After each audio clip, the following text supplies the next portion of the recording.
hi everyone. So let's start with the chapter India's Neighbors, chapter 13 of EVS, class 5 DAV.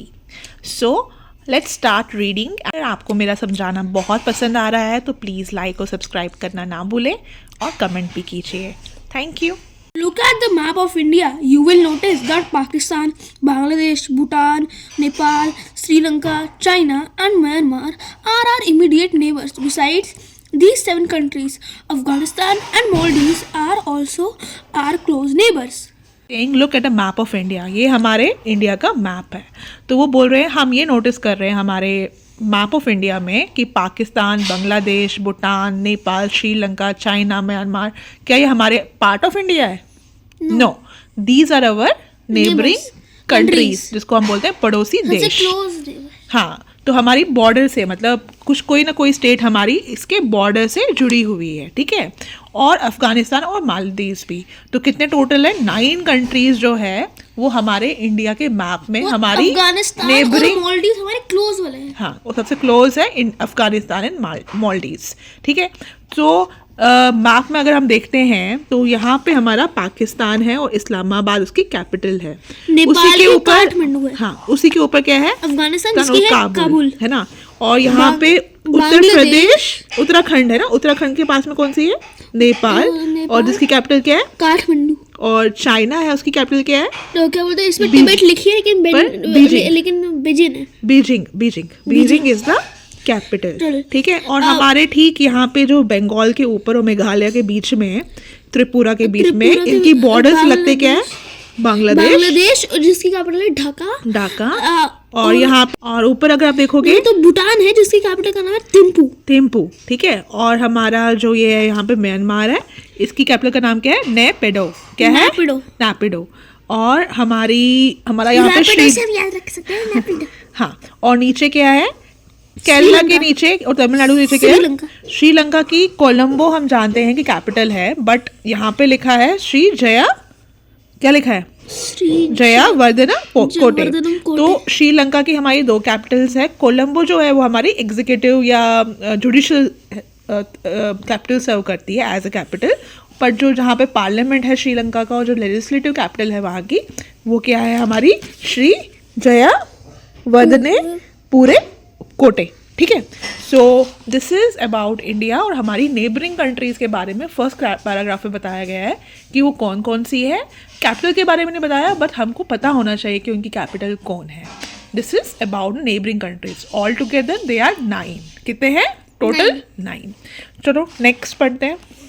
Notice on the map that India shares boundaries with Pakistan in the northwest, China, Nepal and Bhutan in the north, and Myanmar and Bangladesh in the east.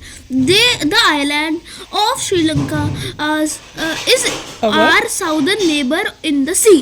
क्या बोल रहे हैं कि हमने अभी notice किया, हमने अभी मैप में देखा तो वहाँ पे क्या है? हमारा जो इंडिया है, जो हमारी बाउंड्रीज मतलब बॉर्डर, जैसे फॉर एग्जांपल हमारे घर की दीवार हमारे पड़ोसी की दीवार से शेयर करते हैं, वैसे ही पाकिस्तान जो है हमारे कहाँ पे आता है? नॉर्थ ईस्ट, कश्मीर की तरफ से आता है. ठीक है. North west sorry. China, Nepal और भूटान जो है हमारे नॉर्थ की तरफ पड़ता है. म्यांमार एंड बांग्लादेश कहाँ पड़ता है? ईस्ट, कोलकाता जिस साइड से, उस साइड से. और जो श्रीलंका है वो हमारा साउदर्न नेबर है इन द सी.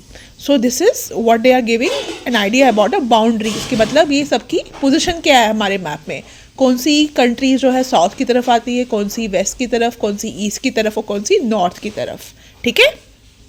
बताओ मुझे, पाकिस्तान कौन सा बॉर्डर शेयर करता है? North west. नॉर्थ क्यों और वेस्ट क्यों? नॉर्थ इसलिए क्योंकि नॉर्थ में हिमाचल प्रदेश से भी वो शेयर करता है और इधर से वो गुजरात के, नॉट ओनली हिमाचल प्रदेश, लद्दाख से होते हुए, जम्मू कश्मीर से होते हुए, पंजाब से भी बॉर्डर शेयर करता है, हिमाचल से नहीं करता. ठीक है. और वो कहाँ तक जा रहा है? राजस्थान से और गुजरात से भी टच करता है. ठीक है. तो इसीलिए हमने नॉर्थ वेस्ट बोला. अगर वो नॉर्थ में खत्म हो जाता तो बस नॉर्थ बोलते. Why it is north west? Because it is starting from the north, from Jammu and Kashmir, मतलब लद्दाख से. और कहाँ खत्म हो रहा है? नीचे जाके खत्म हो रहा है गुजरात पर. हाँ, गुजरात के पास में. That is why it is north west. Next पढ़ो. India believes in peace. India has always followed a path of peace. history proves that India has never attacked any country for gaining territory. We maintain friendly relations with our neighboring as well as far away countries. We believe in solving mutual differences through peaceful means. This policy has helped us to share cultural and trade relations with our neighbors since ancient times. तो वो क्या बोल रहे हैं, जो India है, जो हमारा हिंदुस्तान है, वो क्या शांतिपूर्वक देश है. मतलब हम किसी से ना बेफजूल में लड़ाई झगड़ा नहीं करना चाहते हैं जब तक हमको सामने वाला ना छेड़े. When we attack Pakistan, why do we attack Pakistan? Because क्योंकि पाकिस्तान पहले हम पे अटैक करता है. क्योंकि वो हमको छेड़ता है, वो हमको अटैक करता है, वो यहाँ पे अटैक करता है हमारी स्टेट्स में, तो जाके we take revenge from them, right, and that is respect, right. But otherwise India जो ऑल टुगेदर है, we have so many religions over here, but still we are a peaceful country and we believe in maintaining peace. History में भी यही बताया गया है कि हमने कभी भी अपनी कंट्री से कभी भी अटैक नहीं किया. मतलब इंडिया किसी और टेरिटरी, किसी और कंट्री को अपना पार्ट बनाने के लिए हमने किसी को attack. We always maintain friendly relations with our neighboring as well as far away countries, not only neighboring countries, चाहे वो US हो, चाहे वो रशिया हो, दूसरी कंट्रीज के साथ में भी हमने अपने रिलेशंस बहुत अच्छे रखे हैं. वो आज की बात नहीं है, बहुत सालों से चलता जा रहा है. जब हमारी प्राइम मिनिस्टर इंदिरा गांधी थी, जब हमारे प्राइम मिनिस्टर जवाहरलाल नेहरू थे, ठीक है, तब से उससे पहले से भी हमारे जो दूसरी कंट्रीज के साथ रिलेशंस थे वो बहुत क्या थे, फ्रेंडली थे. And we believe in solving mutual differences through peaceful means. What is mutual का मतलब हो गया, मतलब कि अगर हम दोनों की तरफ से कुछ बीच में कुछ प्रॉब्लम्स हो रही है तो हम हमेशा चाहते हैं कि अगर बाद में यूक्रेन रशिया की वॉर चल रही है, हम उनको क्या बोलते समझा सकते हैं, वॉर मत करो ऐसे. हाँ, तो peaceful means, so we always, हमको हमें शांति चाहिए. We are not a country who like war, ठीक है. दिस पॉलिसी हैज़ हेल्प, और ये जो पॉलिसी है हमारी कि हमको शांति चाहिए, पीस इज अवर प्रायोरिटी, तो इसने हमको क्या हेल्प करा है, कल्चर और ट्रेड रिलेशन दूसरी कंट्री के साथ में सिंस एंशिएंट टाइम, पुराने ज़माने से ही हमारी कंट्री के दूसरी कंट्री के साथ में क्या है, ताल्लुक बहुत अच्छे रहे हैं.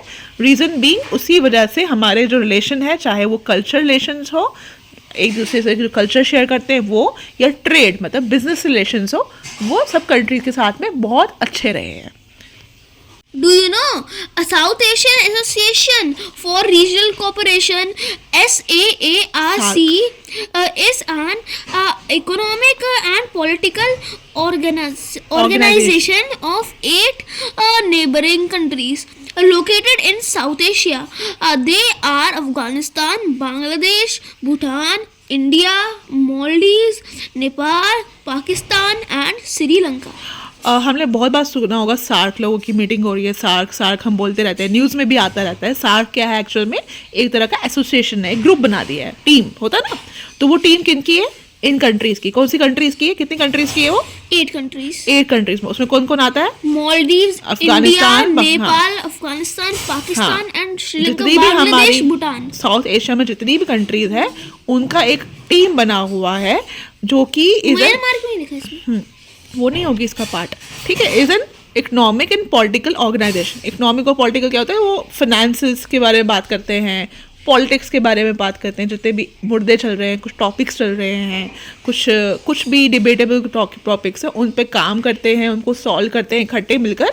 और उस कम्युनिटी या उस ग्रुप का नाम क्या है, सार्क, एंड इसका फुल फॉर्म क्या है, south Asian association for regional cooperation. तो याद रखना, इसका ये क्वेश्चन आ सकता है कि सार्क का एशियन फुल फॉर्म क्या है, रीजनल कोऑपरेशन, एंड इसमें कौन सी 8 कंट्रीज है, उनके नाम भी हमको पता होने चाहिए, ठीक है. At some common features of language, food and culture that we share with our neighbors. अब वो बोल रहा है कि हम चलो जानते हैं हमारे कुछ कॉमन फीचर्स, जितनी भी हमारी कंट्री इंडिया और हमारे पड़ोसी देश नेबरिंग कंट्रीज जो है, हमारे में क्या कॉमन है. कुछ ऐसी चीज़ें जो सेम है, हमारी लैंग्वेज चाहे हो या खाना जैसे है, कल्चर में कुछ क्या चीज़ें हैं जो कॉमन है, मतलब सेम है, जो वो भी करते हैं और हम भी करते हैं, ठीक है. Similarity of language between India and Pakistan. Now we will start with, क्योंकि हमें क्या बात करनी है इस चैप्टर में, कि हमारी कंट्री और हमारे नेबरिंग कंट्रीज के बीच में सिमिलैरिटीज है, कुछ कॉमन चीज़ें हैं, चाहे वो लैंग्वेज हो, फूड हो या कल्चर में हो। तो सबसे पहले हम बात करेंगे किसकी, similarity of language between India and Pakistan. India और पाकिस्तान की लैंग्वेज जो है वो बहुत ही सेम है। अगर आप वहाँ के न्यूज़ चैनल्स देखोगे, उनके लोगों के बात करने का तरीका देखोगे तो वो भी हमारी तरह ही बात करते हैं। वहाँ पे भी हिंदी बोली जाती है, वहाँ पे भी पंजाबी बोली जाती है, वहाँ पे भी उर्दू भाषा यूज़ की जाती है।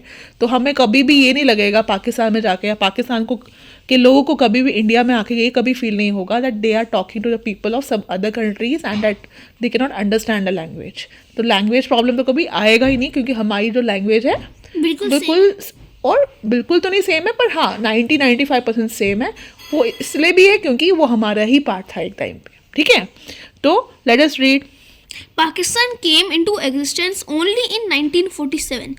Till then, Pakistan was a part of India. We share a common history and culture, hence there are many similarities in language, food and dress between India and Pakistan. The commonly spoken languages in India and Pakistan are Hindi and Urdu. Both Urdu and Hindi evolved from Sanskrit, the mother of all languages. Differences between Hindi and Urdu. Hindi is written from left to right in the Devanagari script. Urdu is written right to left in Persian Arabic script called Nastaliq. Hindi uses vocabulary from Sanskrit. Urdu uses vocabulary from Persian and Arabic.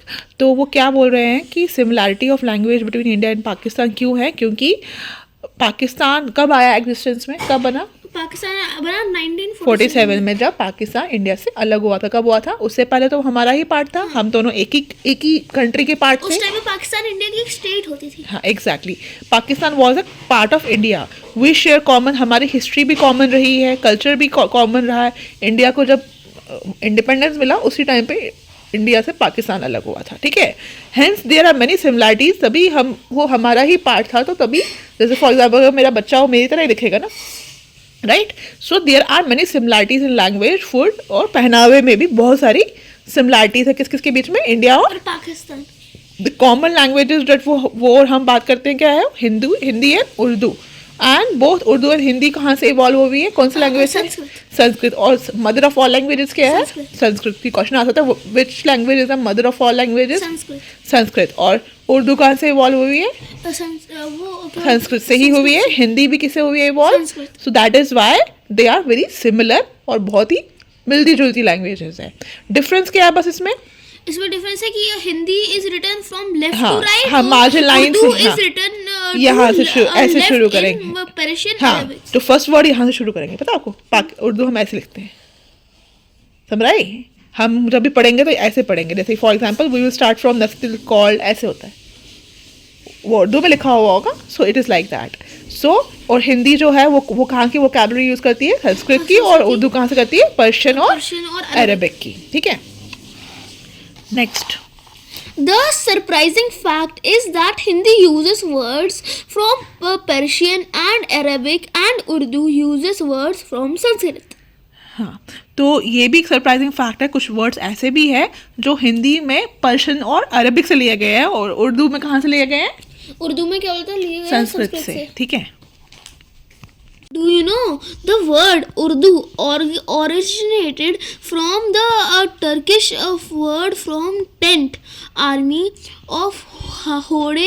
Urdu was a language of the army and the common people before becoming the language of the court of Mughals of Delhi and the Nawabs of Lucknow. तो वो क्या बोल रहा है कि जो उर्दू जो है वो कहाँ से, एक वर्ड जो है ये कहाँ से ऑरिजिनेट हुआ है? एक टर्किश वर्ड हुआ करता था फॉर टेंट, जो कि आर्मी यूज़ करती थी। किसके लिए? टेंट के लिए। तो टेंट नहीं होता है आर्मी के टेंट्स, उसके लिए। और उसको क्या बोलते हैं? उर्दू। क्या बोलते थे? तो उसी से उर्दू लैंग्वेज हुई है। और उर्दू जो है वो एक्चुअल में ना आर्मी वाले लोग होते हैं ना, वो यूज़ करते थे। और ये कहाँ पे होती थी? जहाँ पे मुस्लिम लोग ज़्यादा होते हैं ना, जैसे नवाब ऑफ लखनऊ, ठीक है, लखनऊ में बहुत सारे नवाब रहते हैं, ठीक है, और दिल्ली में मुगल रहते थे, उनकी भाषा हुआ करती थी, पर फिर वो पाकिस्तानियों ने अपनी नेशनल लैंग्वेज बना दी, ठीक है। अब common Hindi and Urdu phrases क्या क्या है? फ्रेज फर्स्ट हेलो, नमस्ते, और वो क्या बोलते हैं? अस्सलाम वालेकुम। हाँ, good morning, second good morning, सुप्रभातम, शुभ खैर, शब्बा खैर, क्या बोलते हैं? शब खैर। Where are you from? Where are you from, आप कहाँ से हो, आपका ताल्लुक कहाँ से है। गुड बाय, अलविदा, वो क्या बोलते हैं? खुदा हाफिज। क्या बोलते हैं? खुदा हाफिज। हाँ, ठीक है। तो ये है कुछ common Hindi and Urdu phrases जो हम सबको पता है, ठीक है। आपने देखा होगा बहुत सारा कॉमनली यूज होता है, ठीक है। मेरे को ये तो पता ही था, अस्सलाम वालेकुम, ठीक है। अब similarity of food between India and Nepal. अब पहले हमने किसके बारे में बात की थी? India and Pakistan. अब हम क्या खाने की सिमिलैरिटी इंडिया और नेपाल में क्या क्या है, पढ़ो। Similarity of food between India and Nepal. The traditional Nepal meal consists. Nepali meal consists of dal, bhat, and tarkari, pulses, rice and vegetables curry. A similar food is served in many Indian households also. The only difference is that Nepali food is so much less spicy than Indian food. The influence of Indian food is more evident in southwestern part of Nepal. The rest of Nepal is influenced by Chinese Tibetan and Chinese cuisines. जो हम जब उत्तराखंड जाते हैं ना, तो आपने देखा होगा वहाँ पर जो दाल बाटी खाते हैं ना, वो दाल खाते हैं, बात खाते हैं, वो दाल बोलते हैं, बात बोलते हैं। वो क्यों बोलते हैं? क्योंकि उत्तराखंड ना नेपाल से बहुत पास में है, तो वो हमारा खाना और उनका खाना बहुत ही सिमिलर है। वो भी पल्सेस खाते हैं, राइस खाते हैं, वेजिटेबल करी खाते हैं। और हमारी कंट्री में भी जो उत्तराखंड है, जो बरेली है, उनका ना नेपाल से जुड़ी हुई बॉर्डर्स है, और इंडिया में भी हम लोग ये खाना खाते हैं। तो हमारा जो खाना और नेपाल का खाना जो है बहुत तरीके से क्या है, सिमिलर है। बट फर्क इतना ही है कि वो थोड़ा खाने में कम स्पाइसेस डालते हैं, हमारे कम स्पाइसी होते हैं, जैसे हमारे ज़्यादा मिर्ची वाले होते हैं। हाँ, और the influence of Indian food is more. और वो कहता है कि जैसे हम भी नेपाल का जैसा खाना खाते हैं, और नेपाल में भी इंडियन फूड जो है वो बहुत ज़्यादा चलता है। और साउथ वेस्टर्न पार्ट ऑफ जो नेपाल है ना, उसमें सारा इंडियन खाना ही मिलता है, ठीक है, क्योंकि एक ही कंट्री थी, ठीक है। तो अभी भी वो लोग इंडिया जैसे ही खाना खाते हैं। आप थाली देखो, ऊपर लग रहा है ना इंडिया खाना है। इंडिया का खाना क्या है? दाल है, सब्जी है, राइस है, ठीक है। The rest of Nepal is influence, और इसके अलावा south western part of Nepal किससे इन्फ्लुएंस है? इंडिया से। और बाकी जो है वो तिब्बत और चाइनीज, वहाँ पे मोमोज वगैरह बहुत मिलते हैं, ठीक है। तिब्बतन खाना बहुत मिलता है। सो डू यू नो, पढ़ो। Do you know Nepalese delicacy momos, उनको dumplings बोलते हैं ना। Dumplings filled with meat or vegetables is very popular in India. तो पता ही है हमको, है ना। तो हम तो बहुत सारे मोमोज भी खाते यस। हैं। The non-vegetarian cuisine of India, Pakistan and Bangladesh is very similar. The kebabs are an all-time favorite with everyone. Dosa, a South Indian dish, forms an important part of Sri Lankan cuisine. अभी तो हमने India Pakistan की बात detail में की थी, और India Nepal की बात डिटेल में की थी। नाउ वो ये बोल रहा है दूसरी कंट्रीज की जो हमारी नेबरिंग है उनके बारे में बात कर रहे हैं कि बांग्लादेश, पाकिस्तान में ना कबाब्स बहुत फेमस है, और इंडिया में भी है। कबाब कितना खाते हैं यहाँ पे, है ना। और कबाब जो है वो सब कंट्री के बहुत फेवरेट है। और डोसा जो हमारी साउथ इंडियन डिश है, कितना डोसा खाते हैं ना, है ना। साउथ इंडिया में डोसा ही चलता है, डोसा इडली। तो डोसा जो है श्रीलंका का भी बहुत इंपॉर्टेंट क्या है, कुजीन है, खाना है उनका। Chinese food is very popular all over India, है ना। But it is very different from Chinese food that is available in China. जो हम खाना खाते हैं ना, जो इसको इंडिया चाइनीज़ बोलते हैं, ठीक है, इंडी चाइनीज़। पर जो एक्चुअल में चाइनीज़ खाना होता है ना, कम मसाले वाला होता है। जो हम यहाँ पर नूडल्स खाते हैं वो अलग होते हैं, चाउमीन। पर जो एक्चुअल में चाइनीज़ खाना होता है वो क्या होता है, थोड़ा सा कम मसाले वाला होता है। That is different, that is differently prepared, ठीक है। बट ये चाइनीज फूड जो है, चाइना वाले लोगों को ज़्यादा अच्छे से बनाना आता है, ऑब्वियसली आता होगा उनको, ये ना। Similarity of dress with our neighbours. अब हम क्या पढ़ेंगे? There is great similarity in dresses of both men and women that are worn in India and its neighboring countries. Sari and salwar kameez are the Pakistan. Sari is also worn in Bangladesh and Sri Lanka. However, the traditional style of wearing a sari is quite different in most countries. हाँ एक रुक जाओ. सो अब हम क्या पढ़ेंगे? अभी तक हमने खाने की सिमिलैरिटीज के बारे में बात की, तो अब हम किसके बारे में बात करेंगे? सिमिलैरिटी इन ड्रेस. हमारा पहनावा जो है उसके बीच में हमारे और हमारी नेबरिंग कंट्रीज के पहनने में, कपड़े जो पहनने का तरीका है, स्टाइल जो है, उसमें क्या सिमिलैरिटीज या डिफरेंसेस है. ठीक है, हम ज़्यादातर फोकस कर रहे हैं किस पे? सिमिलैरिटी, मतलब जो कॉमन चीज़ें हैं. ठीक है, सो वो क्या बोल रहा है? There is great similarity in dresses of both men and women that are worn in India neighboring countries and its neighboring countries. Salwar kameez हमारे इंडिया में भी पहनते हैं, पाकिस्तान में भी पहनते हैं, बाहर पाकिस्तान में पहनते हैं. साड़ी यहाँ पर भी पहनते हैं और पाकिस्तान में पहनते हैं. श्रीलंका में भी साड़ी पहनते हैं, पता है आपको. ठीक है, नेपाल में भी साड़ी पहनते हैं. सलवार कमीज नेपाल में भी पहनते हैं. इन्होंने बस पाकिस्तान की बात की है, वहाँ पे भी पहना जाता है. Sari is also worn in Bangladesh, Sri Lanka. However traditional style of wearing, but sari तो पहनी जाती है, बट यहाँ हर कंट्री का साड़ी पहनने का तरीका जो है वो क्या है? थोड़ा सा अलग होगा. ठीक है, Bangladeshi man wear kurta pyjama, that is also known as Punjab. Bangladesh में भी लोग क्या पहनते हैं? पहनते हैं कुर्ता पजामा, पर वो उसको क्या बोलते हैं? कुर्ता पजामा नहीं बोलते, क्या बोलते हैं? पंजाबी बोलते हैं. ठीक है, वो तो पाकिस्तान में होता है. द मेखला चादर पढ़ो. The mekhla chadar of northeast India is similar to the dress of Nepal, Myanmar and China. In Myanmar, longi, sarong and ingai blouse are worn.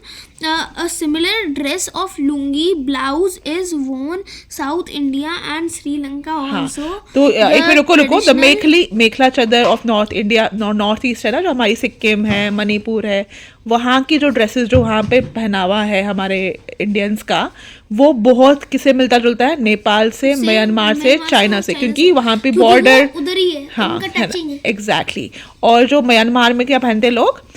LONGi, सरोंग बोलते हैं, और इंगई ब्लाउज जो ऊपर वाला पहना है, नीचे ड्रेस. और लुंगी भी कितना वो है. हाँ एग्जैक्टली, तो वो भी पहनते हैं.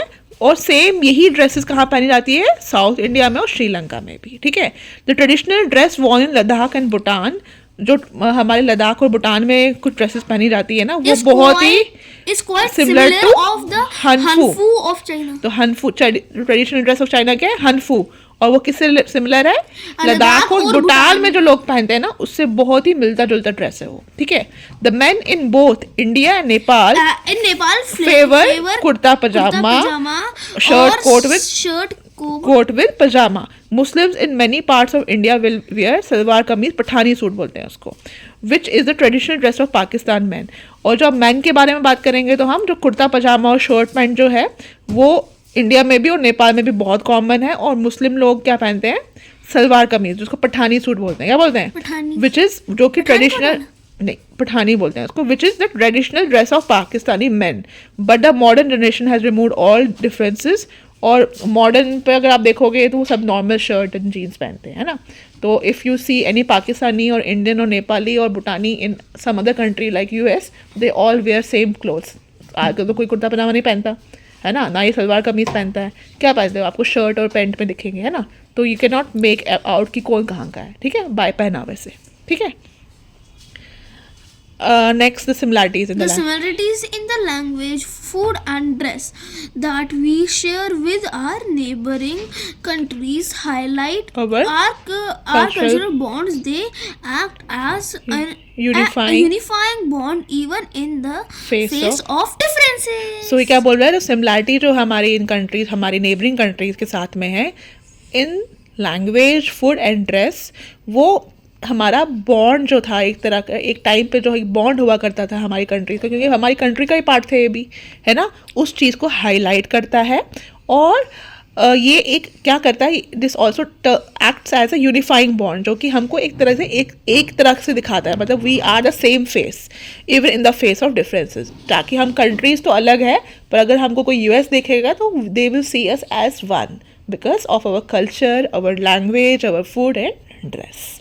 सो दिस इज द कौन सा चैप्टर है हमारा? Neighbouring India. नहीं, इंडियाज नेबर. मतलब नेबरिंग क्या होता है? India's neighbour. इंडियाज नेबर, हमारे पड़ोसी देश, chapter 13. So if you like this video, please hit like, subscribe and do comment and if you want me to make more videos और उसकी let back me know. exercise भी. हाँ, back exercise हम next video में लेके आएंगे. Thank you. Bye bye Tata.